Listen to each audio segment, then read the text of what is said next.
امریکی صدر ٹرمپ اور ان کی اہلیہ نے دنیا بھر میں مسلمانوں کو عید کی دلی مبارکباد پیش کی۔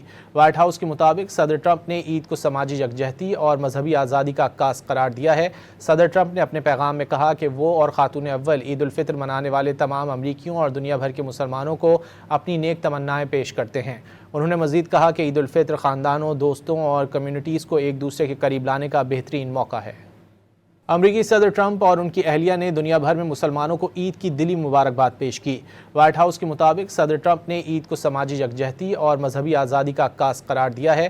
صدر ٹرمپ نے اپنے پیغام میں کہا کہ وہ اور خاتون اول عید الفطر منانے والے تمام امریکیوں اور دنیا بھر کے مسلمانوں کو اپنی نیک تمنائیں پیش کرتے ہیں۔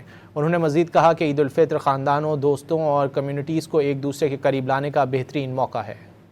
امریکی صدر ٹرمپ اور ان کی اہلیہ نے دنیا بھر میں مسلمانوں کو عید کی دلی مبارکباد پیش کی۔ وائٹ ہاؤس کے مطابق صدر ٹرمپ نے عید کو سماجی یکجہتی اور مذہبی آزادی کا عکاس قرار دیا ہے۔ صدر ٹرمپ نے اپنے پیغام میں کہا کہ وہ اور خاتون اول عید الفطر منانے والے تمام امریکیوں اور دنیا بھر کے مسلمانوں کو اپنی نیک تمنائیں پیش کرتے ہیں۔ انہوں نے مزید کہا کہ عید الفطر خاندانوں، دوستوں اور کمیونٹیز کو ایک دوسرے کے قریب لانے کا بہترین موقع ہے۔